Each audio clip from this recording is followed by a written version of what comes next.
तो हेलो मेरे प्यारे बच्चों, आप लोग का स्वागत है फिर से ज्ञान सागर कोचिंग क्लासेस के यूट्यूब चैनल पर, जो कि आप लोग का चल रहा था मेरे प्यारे बच्चों अंतिम पढ़ाड़ बैच।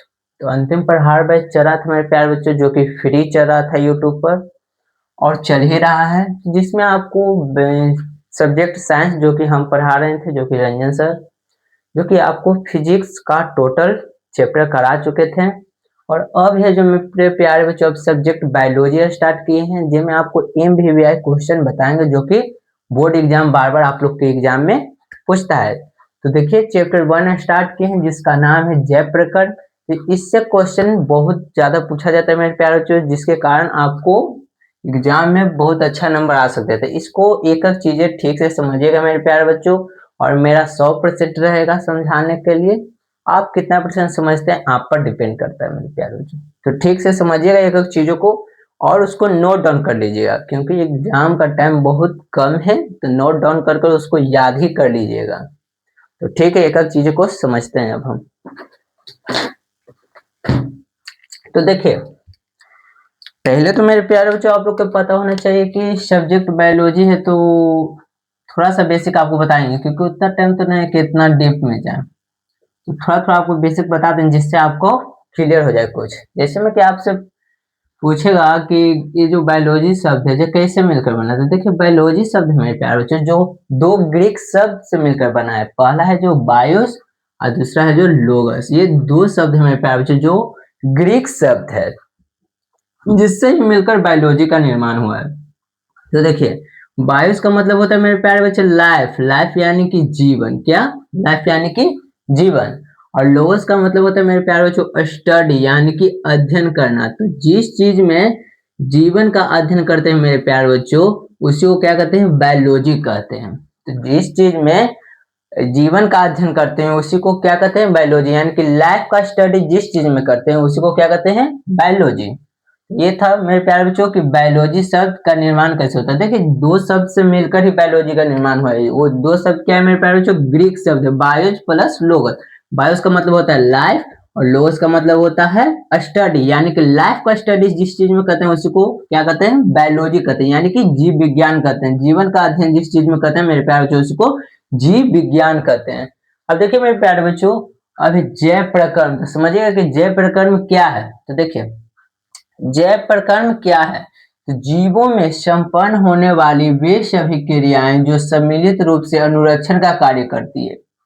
जीवों में संपन्न होने वाली वे सभी क्रियाएं जो सम्मिलित रूप से अनुरक्षण का कार्य करता है, उसी को क्या कहते हैं मेरे प्यारे बच्चों? जैव प्रकरण कहते हैं।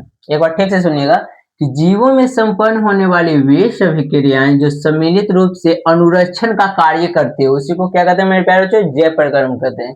अब देखिए, एक क्वेश्चन आपसे बोर्ड करेगा मेरे प्यारे बच्चों कि पोषण किसे कहते हैं और पोषण के कितने प्रकार होते हैं। ये क्वेश्चन पूछे जाने वाला है एग्जाम में, तो इसको ठीक से समझिएगा कि पोषण क्या है और पोषण के कितने प्रकार होते हैं, और वो प्रकार का डिफिनेशन क्या होता है। तो ठीक से समझिएगा। तो देखिए मेरे प्यारे बच्चों, पोषण क्या है?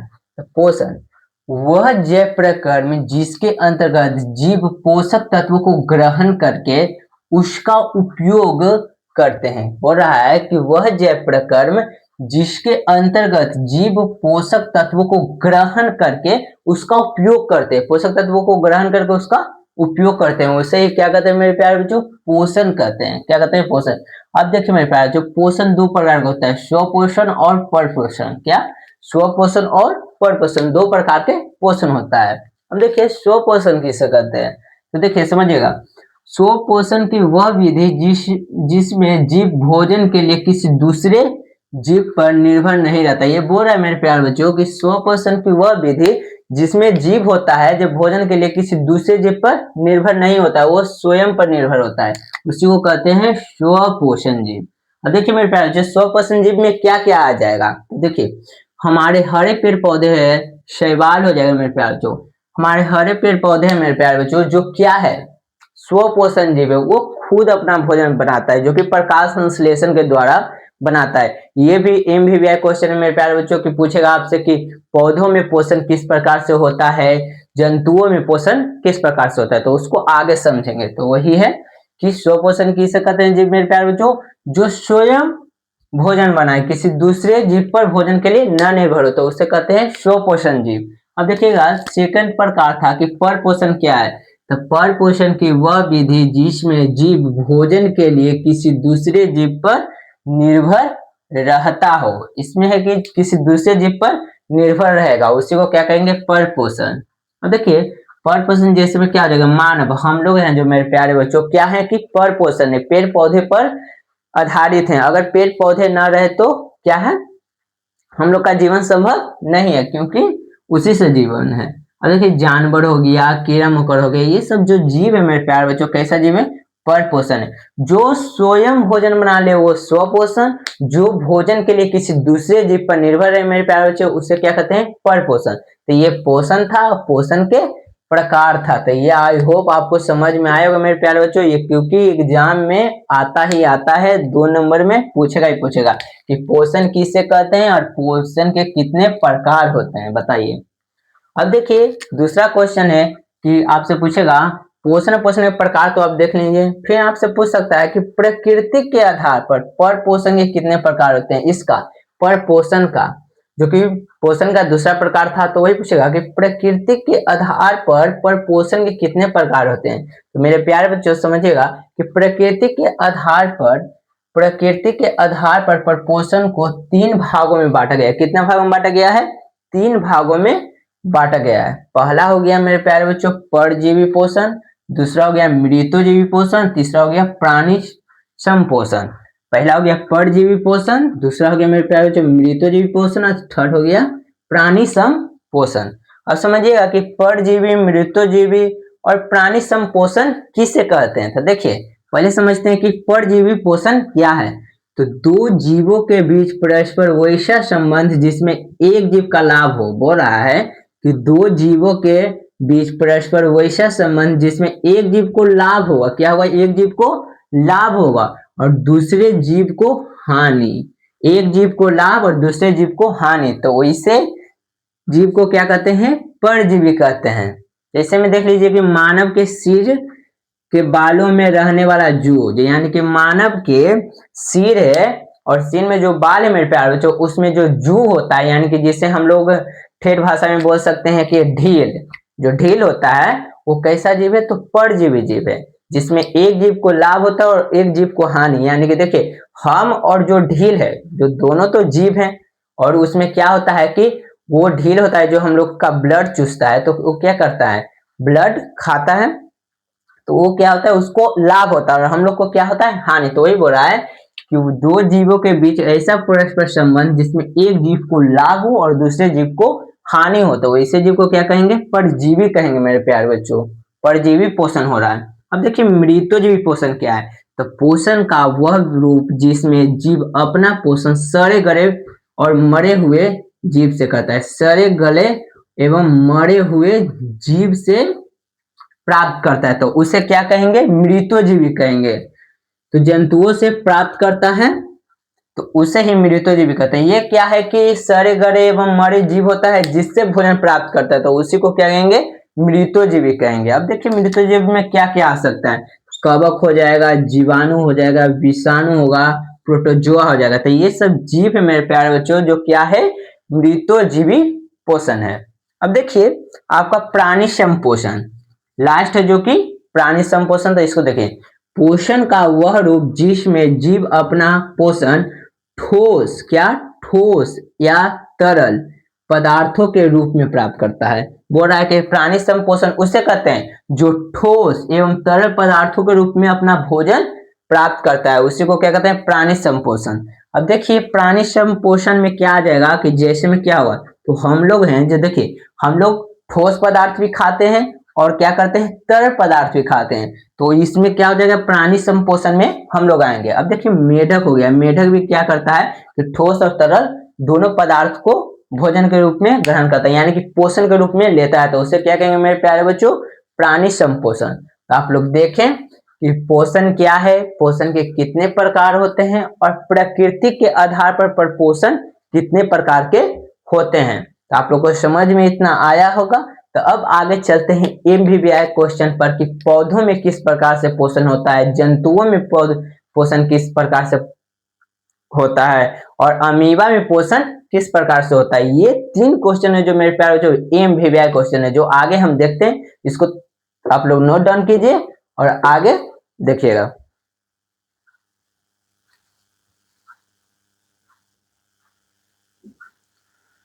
हेलो मेरे प्यारे बच्चों, तो पीछे आप लोग देख स्टार्ट कर चुके थे कि जय प्रकर्म चैप्टर, जिसमें एमवीवीआई क्वेश्चन आपको बताए थे कि पोषण क्या है, पोषण के कितने प्रकार होते हैं।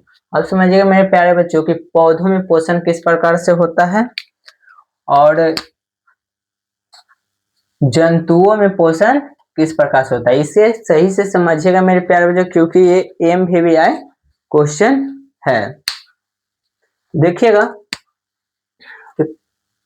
पौधों में पोषण किस प्रकार से होता है, तो प्रकाश संश्लेषण के द्वारा होता है। पौधों में जो मेरे प्यारे बच्चों पोषण होता है प्रकाश संश्लेषण के द्वारा होता है। और ये भी क्वेश्चन आपसे पूछेगा कि प्रकाश संश्लेषण क्या है, यानी कि फोटोसिंथेसिस क्या है। तो देखिए ये जो क्वेश्चन है मेरे प्यारे बच्चों 2011, 12, 14, 18 और 21 में, यानी कि 5 बार ये क्वेश्चन को पूछा गया है, यानी कि बोर्ड के द्वारा 5 बार ये क्वेश्चन आपसे किया गया है बोर्ड में। तो ये बहुत इंपॉर्टेंट क्वेश्चन मेरे प्यारे बच्चों कि प्रकाश संश्लेषण क्या है। तो प्रकाश संश्लेषण पौधों में होता है, जो कि पौधा पोषण किसके द्वारा ही करते हैं, प्रकाश संश्लेषण के ही द्वारा। तो समझिए कि प्रकाश संश्लेषण क्या है।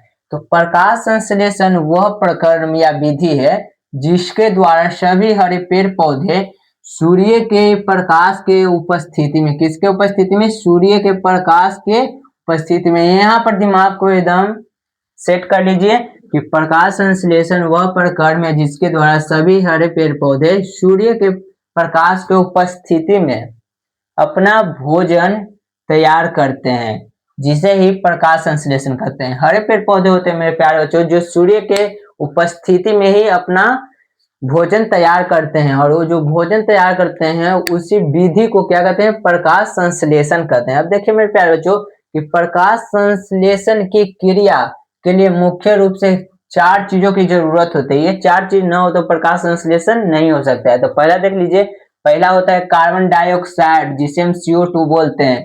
वो होता है जो पेड़ पौधे, हरे पेड़ पौधे वायुमंडल से ग्रहण करता है। कहां से ग्रहण करता है, वायुमंडल से।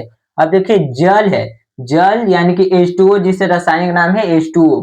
अब देखिए जमीन से ग्रहण करता है, वाटर जो होता है यानी कि पानी होता है जो जमीन से ग्रहण करता है, और कार्बन डाइऑक्साइड गैस है जो वायुमंडल से ग्रहण करता है पेड़ पौधे। अब देखिए सूर्य का प्रकाश, जो कि आपको प्राकृतिक पता है कि है जो प्राप्त करता है। अब चौथा चीज है क्लोरोफिल। तो क्लोरोफिल का क्या कार्य होता है, तो सुनिए, जो सूर्य के प्रकाश को अवशोषण करने का काम करता है।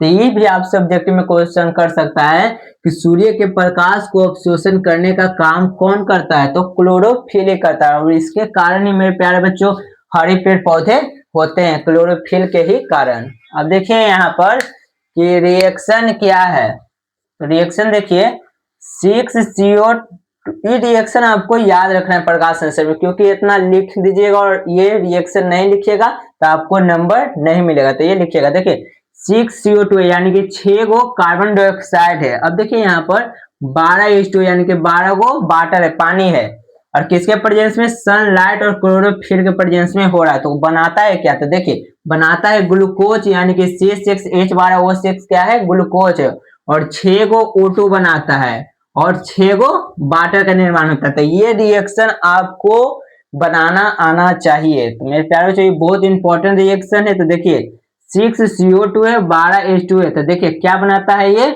मिलकर, तो ग्लूकोज बनाता है, 6O2 बनाता है, और 6 वाटर का निर्माण करता है। तो ये था आपका मेरे प्यारे जो प्रकाश संश्लेषण, जो कि बहुत इंपॉर्टेंट है एग्जाम के लिए। पौधों में जो पोषण होता है मेरे प्यारे बच्चों किसके द्वारा होता है, तो प्रकाश संश्लेषण के द्वारा ही होता है। और ये रिएक्शन आप लोग याद कर लीजिएगा, जो कि एग्जाम के लिए बहुत ही इंपॉर्टेंट है, इतना लिख दीजिएगा। अगर ये रिएक्शन आप एग्जाम में नहीं लिखते मेरे प्यारे बच्चों तो आपको नंबर कम मिलेगा।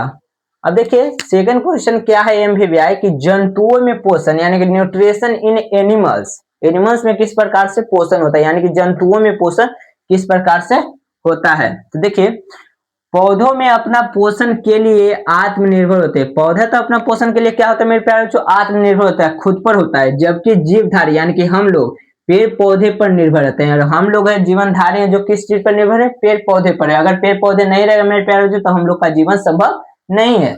अब देखिए कि ऐसे जीव जो अपना भोजन दूसरे जीवों से प्राप्त करते हैं उसे ही पर पोषण या विषम पोषण कहते हैं। आपको पीछे बताए थे कि स्व पोषण और पर पोषण क्या था, तो स्व पोषण उसे कहते थे जो खुद पर आश्रित हो यानी कि आत्मनिर्भर हो, यानी कि हमारे हरे पेड़ पौधे जो खुद पर आश्रित है, जो कि प्रकाश संश्लेषण के द्वारा मेरे प्यारे बच्चों अपना भोजन बनाते हैं। लेकिन जीवनधारी है जो कि पर पोषण है, जो दूसरे जीव पर हरे पेड़ पौधे पर निर्भर है, तो ये होता है। अब देखिए जंतुओं में पोषण है जो कई चरणों में होता है मेरे प्यारे बच्चों। पेड़ पौधे में तो एक चरण में होता है यानी कि प्रकाश संश्लेषण द्वारा हो जाता है, लेकिन जंतुओं में होता है जो कई चरणों में संपन्न होता है। तो देखिए ये क्या क्या चरण है, तो पहला है अंतग्रहण होता है। क्या होता है? अंतग्रहण होता है। देखिए पहला होता है जो अंतग्रहण होता है, दूसरा पाचन होता है मेरे प्यारे बच्चों, तीसरा अवशोषण होता है, चौथा स्वांगीकरण होता है, पांचवा बहिष्करण, यानी कि 5 चरणों में होता है जो कि जंतुओं में पोषण संपन्न होता है। पहला क्या होता है मेरे प्यारे बच्चों? अंतग्रहण, दूसरा होता है पाचन, तीसरा अवशोषण, चौथा स्वांगीकरण और पांचवा होता है बहिष्करण। अब देखिए कि अंतग्रहण क्या है, पाचन क्या है, अवशोषण क्या है, स्वांगीकरण क्या है, बहिष्करण क्या है, इसको समझने की कोशिश कीजिएगा। तो देखिए यहाँ पर अंतग्रहण उसे कहते हैं शरीर के अंदर ग्रहण करने की क्रिया को ही मेरे प्यारे बच्चों अंतग्रहण कहते हैं। किसे कहते हैं? तो शरीर के अंदर भोजन को ग्रहण करने की क्रिया को ही क्या कहते हैं? अंतग्रहण कहते हैं। अब समझिए कि पाचन क्या होता है। अंतग्रहण तो हो गया, भोजन अंदर चल गया। अब देखिए पाचन होता है तो शरीर के अंदर भोजन का सरल अणुओं में विघटित यानी कि टूटना ही पाचन कहलाता है। अब अंदर गया भोजन तो क्या होगा कि सरल अणुओं में टूटेगा, तो वो जो क्रिया होगा मेरे प्यारे बच्चों, प्रक्रिया, उसी को हम क्या कहते हैं? पाचन कहते हैं। क्या कहते हैं? पाचन कहते हैं। अब देखिए कि अवशोषण क्या है, तीसरा चरण था अवशोषण। तो पाचन क्रिया के फलस्वरूप भोजन के सरल अणु यानी कि आंत यानी कि इंस्टेटाइन की दीवार द्वारा अवशोषित होकर रुधिर में मिल जाते हैं। ये पॉइंट को अच्छे से याद करिए क्योंकि आगे भी ये पॉइंट आपको नंबर दिलाएगा। तो देखिए पाचन के फलस्वरूप भोजन के सरल अणु यानी कि आंत की दीवार द्वारा अवशोषित होकर रुधिर यानी कि रक्त में मिल जाती है, जिसे ही अवशोषण करते हैं। वो क्या है कि सरल भोजन है जो सरल अणु यानी कि आंत के दीवार से अवशोषित होकर वो रक्त में मिल जाती है मेरे प्यारे बच्चों ना, यही क्रिया को क्या कहते हैं? अवशोषण कहते हैं। अब समझिएगा चौथा चरण हो गया जो कि स्वांगीकरण क्या है। तो देखिए भोजन के जिस चरण में ऊर्जा का उत्पादन या जीव द्रव का निर्माण होता है, क्या होता है कि पोषण के जिस चरण में ऊर्जा का उत्पादन या जीव द्रव का निर्माण होता है उसे क्या कहते हैं? स्वांगीकरण कहते हैं। अब देखिए कि बहिष्करण क्या है, ये लास्ट है जो कि चरण पांचवा जिसमें संपन्न हो जाती है जंतुओं में पोषण। देखिए तो बहिष्करण क्या है, तो भोज पदार्थों की मल के रूप में शरीर से बाहर करना ही क्या कहता है? बहिष्करण। जो शिष्ट पदार्थ बच जाएगा मेरे प्यारे बच्चों वो बाहर निकालने की क्रिया को ही क्या कहते हैं? बहिष्करण कहते हैं। तो देखिए पौधों में पोषण कैसे हुआ मेरे प्यारे बच्चों? तो प्रकाश संश्लेषण के द्वारा हुआ, जो कि जिसमें 4 चीजें जरूरी होती है, कार्बन डाइऑक्साइड, जल और सूर्य का प्रकाश और क्लोरोफिल। ये 4 चीज ना होगा तो पौधों में पोषण नहीं होगा। अब देखिए कि जंतुओं में पोषण क्या होता है कि 5 चरणों में संपन्न होता है। पहला तो अंतग्रहण हो गया, सेकंड पाचन, थर्ड अवशोषण, चौथा स्वांगीकरण और पांचवा बहिष्करण। तो जंतुओं में पोषण 5 चरणों में संपन्न होता है, लेकिन पौधों में पोषण प्रकाश संश्लेषण के द्वारा होता है। और ये जो रिएक्शन है मेरे प्यारे जो आपको याद होनी चाहिए क्योंकि एग्जाम में ये दोनों क्वेश्चन बहुत बार पूछा गया। देख सकते हैं कि पौधों में पोषण कितना बार पूछा गया, प्रकाश संश्लेषण क्या है। तो 2011, 12, 14, 18, 21 यानी कि बहुत इंपॉर्टेंट आप लोग के एग्जाम के लिए सारे क्वेश्चन है मेरे प्यारे बच्चों। इसको नोट डाउन करिए और याद कर लीजिए अच्छे से, और आगे हम लोग देखते हैं।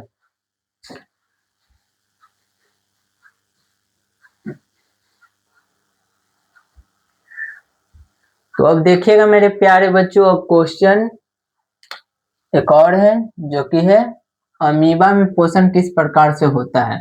ये भी है जो क्वेश्चन बैंक का क्वेश्चन है मेरे प्यारे बच्चों, जो कि एक प्रीवियस ईयर में पूछा गया क्वेश्चन है। तो आपको याद होनी चाहिए क्योंकि एग्जाम में पूछ सकता है। तो इसको ठीक से देखिए। 2014 और 2022 में ये क्वेश्चन है मेरे प्यारे बच्चों जो कि पूछा गया है। तो देखिए कि अमीबा में पोषण किस प्रकार से होता है। तो देखिए इधर आपका चित्र दिख रहा होगा अमीबा का कोई निश्चित आकार नहीं होता मेरे प्यारे बच्चों। तो ये चित्र आपके समझने के लिए बनाए हैं। तो देखिए कि अमीबा में कैसे पोषण होता है। तो अमीबा एक कोशिकीय प्राणी है। कैसे प्राणी है मेरे प्यारे बच्चों।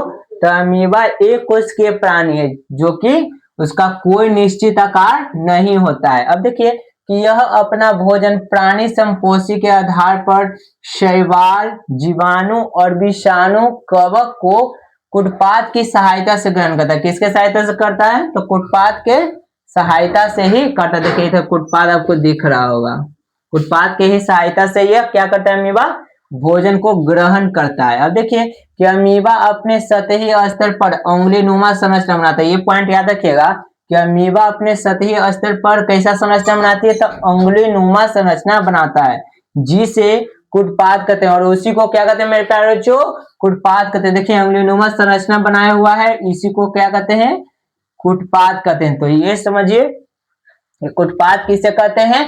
तो अमीबा अपने स्तरीय स्तर पर उंगलीनुमा संरचना बनाता है जिसे कुटपाद कहते हैं। यह कुटपाद अपने चारों ओर प्याले नुमा संरचना बनाता है। कैसे संरचना बनाता है प्याले नुमा। प्याले कैसे होता है वैसे ही संरचना बनाता है। तो प्याले नुमा संरचना बनाता है जिसे फूड कप कहते हैं। उसे क्या कहते हैं मेरे प्यारे बच्चे याद रखिएगा कि उसे फूड कप भी कहते हैं जो कि प्याले नुमा संरचना कुटपाद बनाता है। अब देखिए कि इसकी सहायता से भोजन को चारों ओर से घेर लेता है। उसके बाद देखिए भोजन के क्या क्या कि चारों ओर से क्या किया है घेर लिया है घेर लिया जाता है। उसके बाद खाद्य धमनी या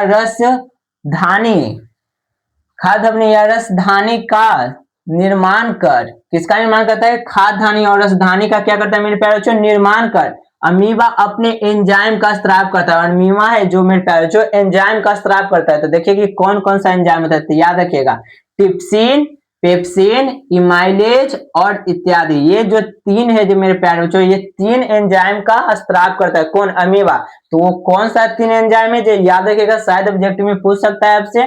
पहला टिप्सिन हो जाता है, दूसरा पेप्सिन हो जाता है, तीसरा इमाइलेज हो जाता है और चौथा तीसरा ही होता है। तीन को एंजाइम होता है मेरे प्यारे जो स्त्राव करता है अमीबा। तो याद रखिएगा ये तीनों एंजाइम। तो अब देखिए कि यह एंजाइम भोजन को पचाने का कार्य करता है। अमीबा में होता है जो कि एंजाइम भोजन को पचाने में कार्य करता है।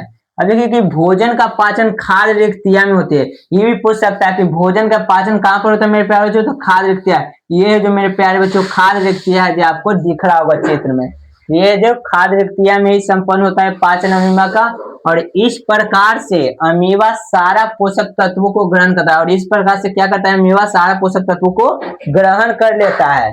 ग्रहण कर अवच पदार्थों को छिद्र या रिक्तिया के सहारे बाहर निकाल देता है। छिद्र और रिक्तिया के सहारे क्या करता है बाहर निकल जाता है। जो अधपचे होते हैं यानी कि आधा पचे हुए होते हैं जो चीजें नहीं पचता है उसको क्या कहता है छिद्र के रिक्तिया के सहारे से बाहर निकाल देता है। और इस प्रकार से क्या होता है मेरे प्यारे बच्चों अमीबा में पोषण संपन्न हो जाता है। तो यही जो चीजें मेरे प्यारे बच्चों की अमीबा में पोषण इस प्रकार से संपन्न होता है जो कि आपको चित्र में दिख रहा होगा।